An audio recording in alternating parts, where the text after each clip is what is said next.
नमस्कार, आप देख रहे हैं आई इंडिया और मैं हूं पंकज सिंह गौर। मैं हूं जयंत श्रीवास्तव। मैं उदय चौहान। तो दर्शकों के लिए ये जानकारी देने जा रहे हैं कि एक बार फिर आई इंडिया का पैनल बैठ चुका है और आपको विधानसभा क्षेत्रवार हम लगातार जानकारी दे रहे हैं।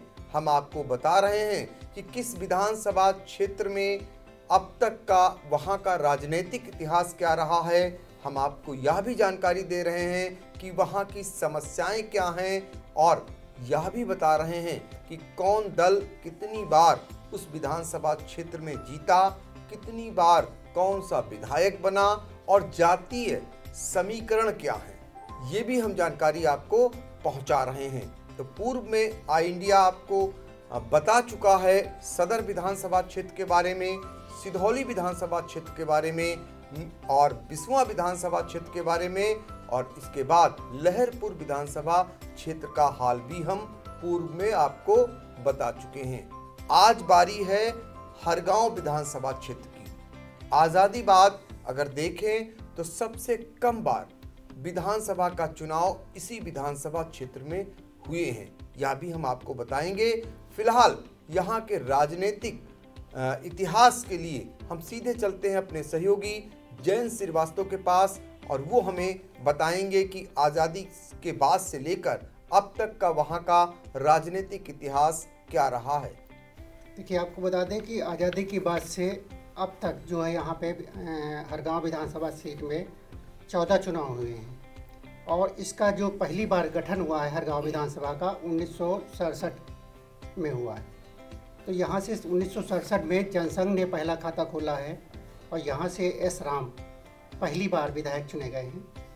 और इसके बाद 1969 में कांग्रेस ने यहाँ खाता खोला। यहाँ पूर्व गृह राज्य मंत्री जो हैं रामलाल राही, ये पहली बार यहाँ से विधायक चुने गए थे।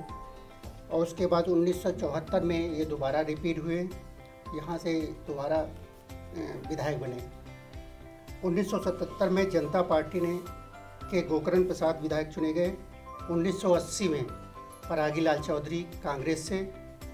1985 में ये भी दोबारा रिपीट हुए हैं यहाँ से और 1989, 91 और 93 यहाँ में 3 बार लगातार दौलत राम बीजेपी से विधायक चुने गए और केंद्र राज्य में मंत्री भी रहे। इसके बाद 1996 में सपा ने यहाँ खाता खोला है। यहाँ जो पूर्व गृह राज्य मंत्री हैं, इनके बेटे रमेश राही यहाँ से विधायक चुने गए थे। 2002 में यहाँ पर बसपा ने खाता खोला, यहाँ से रामहेत भारती विधायक बने। उसके बाद इन्होंने लगातार 3 बार यहाँ से एमएलए चुने गए हैं, 2007 में, 2012 में, और बसपा शासनकाल में ये मंत्री भी रहे। 2017 में यहाँ से बीजेपी के सुरेश राही वर्तमान में विधायक हैं। और अब तक जो देखा जाए, जो अब तक कितनी बार किस दल को कितनी विधायक चुने गए हैं, उसमें जनसंघ और बीजेपी और जनता पार्टी ये 6 बार यहाँ से विधायक चुने गए हैं। 4 बार कांग्रेस, 3 बार बसपा, 1 बार सपा ने अपना खाता खोला है। तो ये है हरगांव सुरक्षित विधानसभा क्षेत्र का हाल, जहां पर अब तक का राजनीतिक इतिहास क्या रहा, ये बताया जयंत श्रीवास्तव ने। हम आपको बता दें कि सीतापुर में 9 विधानसभा क्षेत्र आते हैं। इनमें से ज़्यादातर विधानसभा क्षेत्रों में आज़ादी के बाद 1951 में चुनाव पहला हुआ था और उसके बाद फिर चुनाव हुआ। लेकिन ये हरगांव सुरक्षित विधानसभा क्षेत्र ऐसा है जहां पर 1967 में यहाँ पर सिर्फ अभी तक 14 बार चुनाव हुए, यानी 3 बार अगर दूसरे विधानसभा क्षेत्रों को देखें तो कम चुनाव हुए हैं। यहाँ पर अगर ये भी एक महत्वपूर्ण बात यह है कि सबसे ज़्यादा दबदबा भारतीय जनता पार्टी का रहा है। जनसंघ, भारतीय जनता पार्टी और जेएनपी ये मिला करके अगर देखें तो 6 बार यहाँ पर इन पार्टियों के विधायक चुने गए हैं और यही कारण है कि मौजूदा समय में भी भारतीय जनता पार्टी का यहाँ पर कब्जा है और पूर्व केंद्रीय गृह राज्य मंत्री स्वर्गीय रामलाल लाही जो कांग्रेस की राजनीति करते थे, उनके छोटे बेटे सुरेश राही मौजूदा समय में विधायक हैं और उन्हीं के बड़े भाई जो रमेश राही वो सपा से वहां से विधायक रह चुके हैं। हरगांव से उन्होंने फिर ताल ठोक दी है, टिकट की दावेदारी कर रखी है। आगे क्या होता है ये फिलहाल पार्टियां बताएंगी जब टिकट फाइनल करेंगी। लेकिन अब हम आपको अपने सहयोगी उदय प्रकाश सिंह के पास लेकर चलते हैं और आपको बताते हैं कि वहां का जातीय समीकरण क्या है। हरगांव सुरक्षित विधानसभा क्षेत्र है और यह क्षेत्र जो है अनुसूचित जात बाहुल्य है। यहाँ तकरीबन 3,15,000 के आसपास मतदाता हैं। इसमें हालांकि भी कुछ बढ़ोतरी हुई है, नई सूची जारी होगी। जाति आधार की बात करें तो यहाँ सबसे ज़्यादा पासी वर्ग के लगभग 91,000 मतदाता हैं। अनुसूचित जात व जनजात के लगभग 71,000 मतदाता हैं। कुर्मी वर्ग के 41,000, ब्राह्मण 32,000, मुस्लिम 27,000, क्षत्रिय 36,000 तथा अन्य जातियों के लगभग 15,000 मतदाता यहाँ हैं। तो ये है जाति समीकरण हरगांव सुरक्षित विधानसभा क्षेत्र का। हम एक बार फिर अपने सहयोगी जयंत के पास चलेंगे और जानेंगे कि एक ये ऐसी विधानसभा क्षेत्र है जहां पर मतदाताओं ने जिस पर विश्वास किया उस पर खूब विश्वास किया। जो आंकड़े बताते हैं, जो इतिहास अब तक कर रहा है, 3-3 बार विधायक को चुना है, 2-2 बार विधायक को चुना है। ऐसे में क्या लगता है कि वहां की जनता विश्वास करती है नेताओं पर, ये जो नतीजे आते हैं? हाँ, विश्वास करती है, लेकिन बहुत मार्जिन उसका जीत हार का कम रहता है। अगर 17 को छोड़ दिया जाए तो उससे पहले सैकड़ों में हार जीत होती रही है। यहाँ कभी 51 से वोटों से जीता है कोई कैंडिडेट, तो 151 से जीता है। ये हमेशा रहा, लेकिन मार्जिन जीत का कम रहा है। तो जीत का मार्जिन सबसे कम अगर किसी विधानसभा क्षेत्र में पाया गया है तो वो हरगांव सुरक्षित विधानसभा क्षेत्र है। जैसा कि हमारे सहयोगी जयंत श्रीवास्तव बता रहे हैं कि कई बार ऐसा मुकाबला हुआ है, कभी 100, कभी 50 और कभी 150 में जीत हार तय हुई है। तो ये चौंकाने वाले नतीजे यहाँ पर मतदाताओं ने दिया है। लेकिन ये भी सच है कि हरगांव की जो सुरक्षित विधानसभा क्षेत्र की जनता है उसने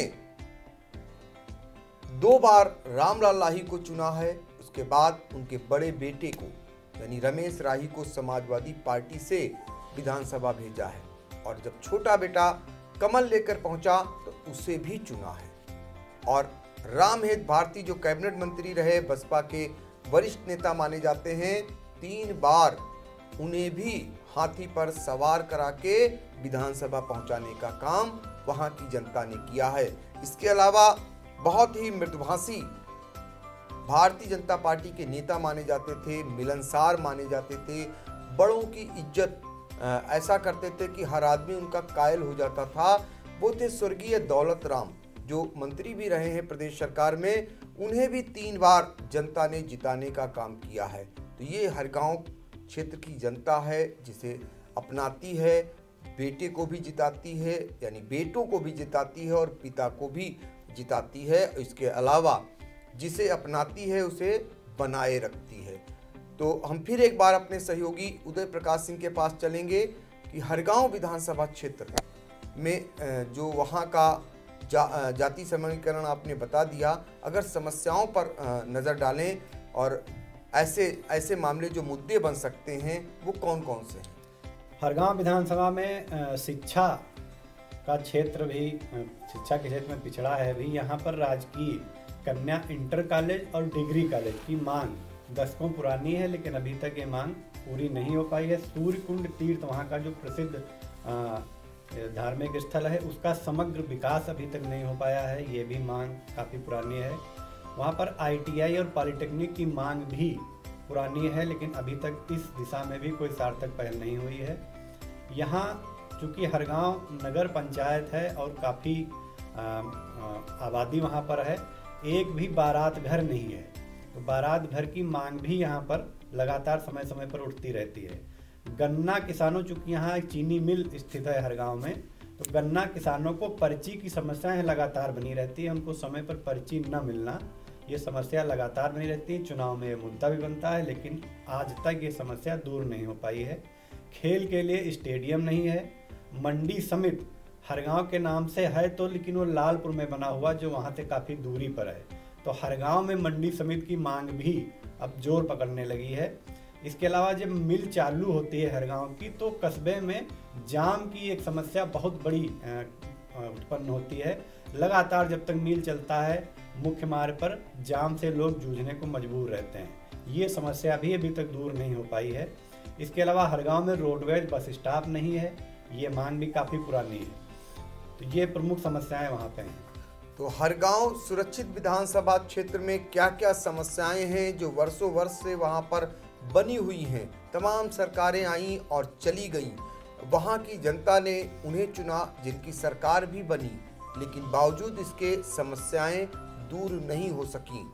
ये हालात हैं हरगांव विधानसभा क्षेत्र के।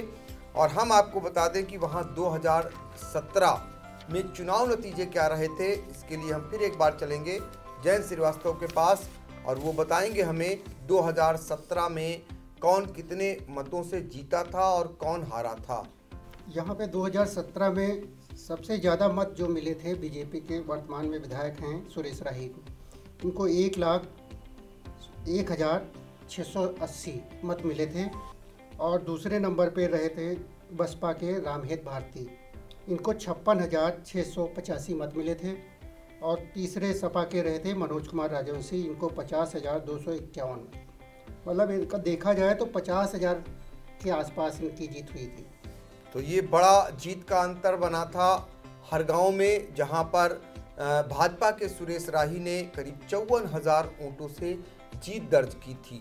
और वहां पर बसपा का हाथी और सपा की साइकिल दोनों धराशाही एक समान हो गए थे और इनका कमल ऐसा खिला था कि वहां पर दूर दूर तक दूसरे दलों का नामो निशान नहीं था। फिलहाल अब ये जीत बरकरार रह पाती है कि नहीं, यह तो समय बताएगा।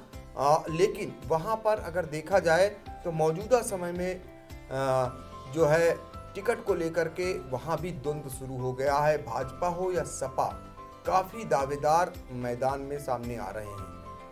हम फिर एक बार चलेंगे अपने सहयोगी उदय प्रकाश सिंह के पास और वहां पर मौजूदा विधायक और पूर्व विधायक भाजपा से मांग रहे हैं। सबसे रोचक बात यह है कि समाजवादी पार्टी से जो टिकट मांग रहे हैं पूर्व विधायक, वो मौजूदा विधायक के बड़े भाई हैं।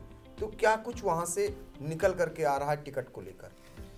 टिकट की स्थिति पर नज़र डालें तो भाजपा से इस समय मौजूदा विधायक हैं सुरेश राही। जाहिर सी बात है, वो तो टिकट के सशक्त दावेदार ही हैं भाजपा से। इसके अलावा बसपा से भाजपा में शामिल हुए पूर्व मंत्री जो 3 बार वहां से विधायक रह चुके हैं, रामहेत भारती, वो भी मजबूत दावेदार के रूप में सामने आए हैं हरगांव से।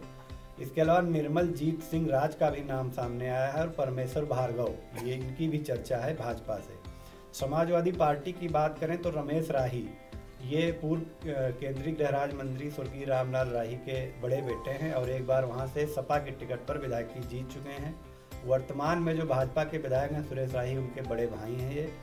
इसके अलावा सपा से किरण पासी, अश्वपाल भार्गव, प्रीति सिंह रावत, फूलचंद गिहार, राजेश कनौजिया, रवि कौशल और वीरेंद्र भार्गव के नाम भी चर्चा में है। कांग्रेस की बात करें तो बनवारी लाल कनौजिया, ममता वर्मा, पूनम राज, पुष्पा भार्गव, निर्मला चौधरी, ज्योति रत्नम और महेश प्रसाद टिकट की दौड़ में शामिल हैं। बसपा से रानू का नाम अभी तक सामने आया है। इसके अलावा भीम आर्मी चंद्रशेखर वाली पार्टी से सौरभ किशोर और भाकपा माले से अर्जुन लाल के नाम की भी चर्चा है। और जो सबसे रोचक बात यहाँ पर वो ये है कि भाजपा के जो वर्तमान विधायक हैं सुरेश राही, वो तो ही हैं और उनके बड़े भाई, सगे बड़े भाई पूर्व विधायक सपा से टिकट के दावेदार हैं, सशक्त दावेदार माने जाते हैं। तो इन पर सभी की निगाहें टिकी हुई हैं कि अगर इनको टिकट भाजपा से मिलता है सुरेश को और सपा रमेश पर भरोसा जताती है, 2 सगे भाइयों के बीच में यहाँ टकराव देखने को मिल सकता है। तो वहाँ पर भाइयों के बीच अखाड़े की नौबत है। अगर पार्टियां टिकट देती हैं भाजपा से मौजूदा विधायक सुरेश राही को और सपा पूर्व विधायक रमेश राही को, तो वहाँ पर दोनों भाइयों के बीच में मुकाबला होना है। और आपको बता दें इन दोनों के बीच की अदावत ब्लॉक प्रमुख चुनाव में सार्वजनिक भी हो चुकी है।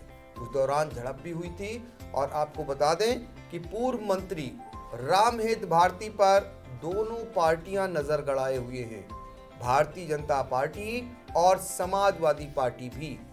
वहां पर क्या कुछ निकल करके आएगा ये भी समय बताएगा, लेकिन चर्चा यह है कि यदि भारतीय जनता पार्टी ने रामहेत भारती को एडजस्ट नहीं किया, टिकट नहीं दिया, तो वो समाजवादी पार्टी में निश्चित तौर पर चले जाएंगे। एक चक्कर की उनकी वार्ता होने की भी सूचना आ रही है। तो ऐसी चर्चाएं हैं फिलहाल हरगांव विधानसभा क्षेत्र में, और यहाँ का हाल हमने आपको बताया कि यहाँ कैसे लोग हैं, कैसे मतदाता हैं जिन पर विश्वास करते हैं, उन पर खूब विश्वास करते हैं। एक परिवार जो राही परिवार है उन पर लगातार विश्वास जो है जनता का देखने को मिलता है। चाहे पिता हों, दोनों बेटे हों, उन पर भी देखने को मिल रहा है। लेकिन इस बार टिकट किसे मिलेगा इस पर बहुत कुछ निर्भर करेगा। और सबसे बड़ी बात यह है कि हरगांव से कई महिला टिकट की दावेदार भी सामने आ रही हैं। किसे समाजवादी पार्टी टिकट देगी ये भी समय बताएगा। इतना ज़रूर है कि यहाँ बसपा का हाथी बहुत ही कमज़ोर हो चुका है।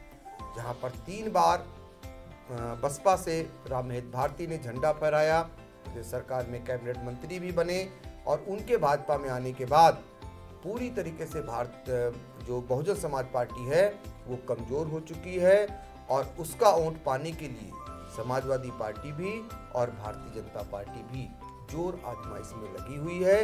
इसीलिए रामहेत भारती को दोनों पार्टियां एडजस्ट करने में लगी हुई हैं। किसे सफलता मिलती है ये फिलहाल समय बताएगा। आज के लिए इतना ही, फिर हम किसी नए विधानसभा क्षेत्र का हाल बताने के लिए आएंगे। फिलहाल विधानसभा चुनाव से संबंधित हर एक जानकारी के लिए आप देखते रहिए आई इंडिया। मुझे दीजिए इजाजत, नमस्कार।